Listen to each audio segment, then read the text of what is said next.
Firstly, we need to increase the intake into engineering courses, and engineering courses in the broadest possible terms. This is vocational and tertiary and higher education. Increase the intake of students capable of becoming engineers. The second thing we need to do is to retain them, once we've got them in, to retain them there, to make sure that they continue with engineering in some way, at some level. They may change as they go through, but we don't want them to drop out and do something else.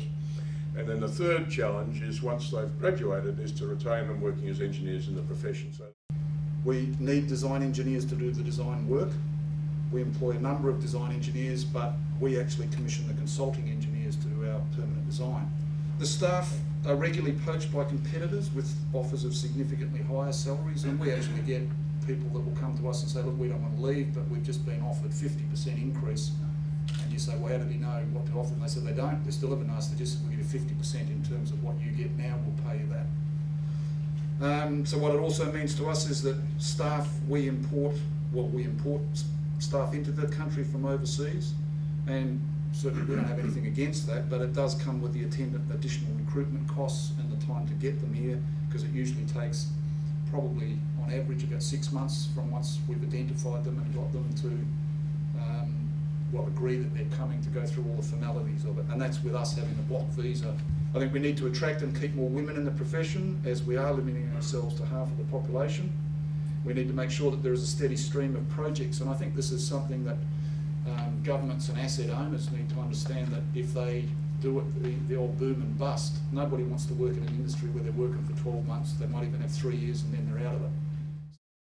Engineers in the rail and road sector build and maintain critical community infrastructure. However, both of these industries have reported critical skills shortage. So we surveyed 2,400 of our members from EA and APESMA. 60% of them said there were engineering skills shortages in their area. 60%. There were vacancies right now. And remember, our members are driven by their professional values and their code of ethics. At one level, they should be happy, shouldn't they, to have a skills shortage, but they aren't at all. Skills Australia earlier this year identified what engineers and employers already know, that is, chronic skills shortage will not abate without strategic intervention. Now, the government knows that a highly skilled workforce, qualified, experienced people in adequate supply is what fuels our continuing prosperity as a nation. Building skills is a key part of our agenda, and that includes funding ANET's work to promote that.